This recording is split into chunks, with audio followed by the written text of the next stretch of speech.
సేవకు సత్కారం, ప్రతిభకు గౌరవం. డిప్యూటీ కమిషనర్ నల్లం సూర్య చక్రధరరావుకు ఏఎన్ఎన్ పురస్కారం. 3 దశాబ్దాలకు పైగా దేవాదాయ శాఖలో సేవలు అందిస్తూ తనకు అప్పగించిన బాధ్యతలను అంకిత భావంతో నిర్వర్తిస్తూ భక్తుల సేవ, ఆలయాల అభివృద్ధి, ఉద్యోగుల సంక్షేమానికి కృషి చేస్తున్న డిప్యూటీ కమిషనర్ నల్లెం సూర్య చక్రధరరావుకు ఏఎన్ఎన్ ప్రతిష్టాత్మక సేవా పురస్కారం లభించింది. ANN prestigious best in service life time achievement award లభించింది.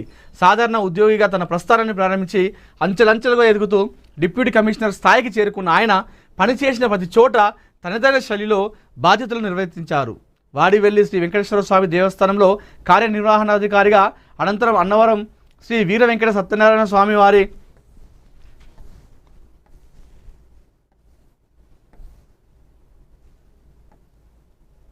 దేవస్థానంలో అదనపు బాధ్యతలు నిర్వర్తిస్తూ ఆలయ అభివృద్ధి, భక్తుల సౌకర్యాల మెరుగుదల, పరిపాలన వ్యవస్థను పటిష్టం చేయడంలో తన వంతు కృషి చేశారు.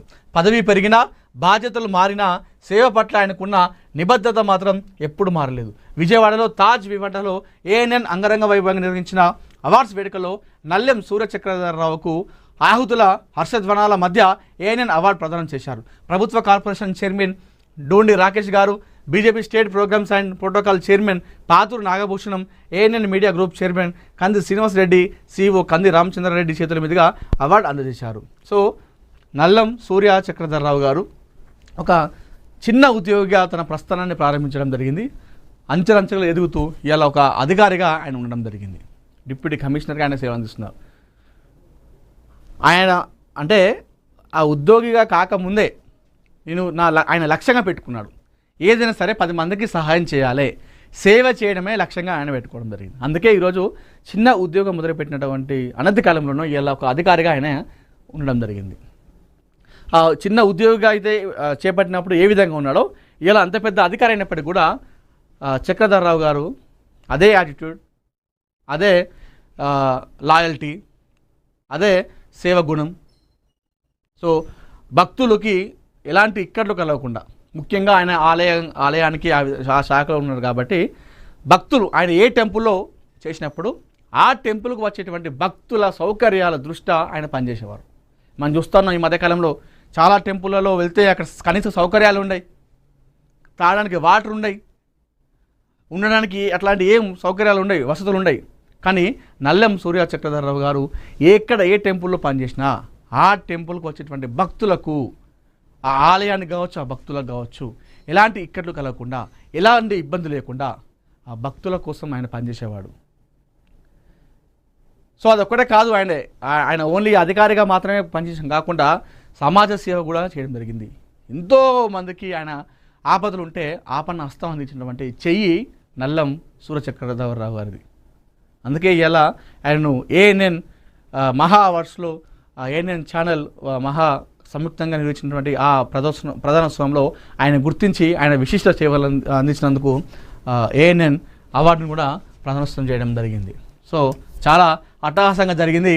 సో ఆయన గురించి చెప్తా ఉంటే, నల్లం చక్రధరరావు గారి గురించి చెప్తా ఉంటే ఆ ఏవి చూస్తున్నంత సేపు కూడా ఆ వీడియో అందరూ కూడా చాలామంది క్లాప్స్తో కేరింతలు కొట్టడం జరిగింది, ఆయన లైఫ్ స్టైల్ అంతా కూడా.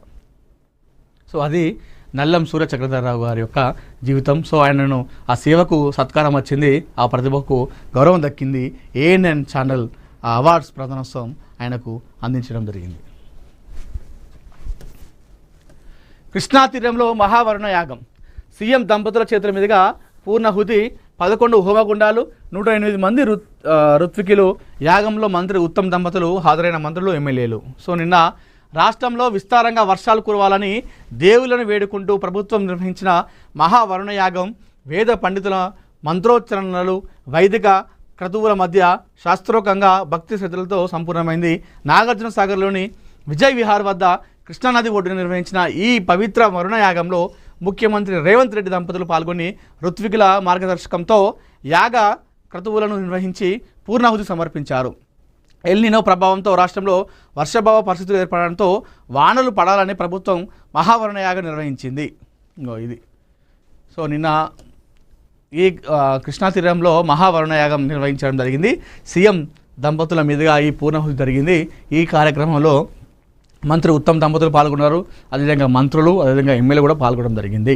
ఎల్నినో ప్రభావంతో తెలంగాణ రాష్ట్రంలో వర్షాలు కురవట్లేదు కాబట్టి వర్షాలు విస్తారంగా కురవాలని చెప్పేసి నిన్న ఈ మహా యాగం కూడా చేయడం జరిగింది. సీఎం చేతుల మీదుగా, దంపతుల చేతి మీదుగా ఇది జరిగింది. సో ఏదేమైనా సరే రాష్ట్రంలో, తెలంగాణ రాష్ట్రంలో కరువు రావద్దు, నీళ్లు సమృద్ధిగా ఉండాలి, అటు తాగునీరు సాగునీరుకు ఎలాంటి ఇబ్బంది ఉండద్దు అనే ఉద్దేశంతో, అంటే ఏ విధంగా సరే తెలంగాణ రాష్ట్రం అభివృద్ధి పథంలో ముందుకు తీసుకెళ్లినటువంటి నేపథ్యంలో సీఎం రేవంత్ రెడ్డి అడుగులు వేస్తూ ఉన్నారు. ఈ దిశగా ఆయన ముందుకు వెళ్తూ ఉన్నారు.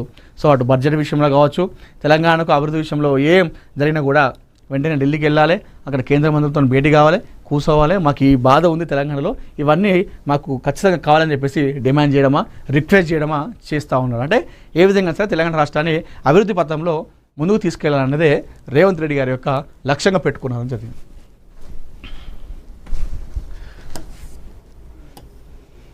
చెత్తంతా సిఎంసీలోనే. సర్వే నెంబర్లు 11/33, 11/34లలో 4,000 చదరపు గజాల ప్రభుత్వ భూమి గల్లంతు. సూపర్. సిఎంసీలో ప్రజాపాలన అట్టర్ ఫ్లాప్. దండుపాలెం ముఠాలతో దోస్తానం. దొంగలకు సర్ది కడుతున్న ఉన్నతాధికారులు ఎవరు? 100 కోట్ల ప్రభుత్వ భూములు అక్రమార్కుల పాలన. ప్రభుత్వ నిషేధిత భూముల్లో అంతులేని అక్రమ నిర్మాణాలు.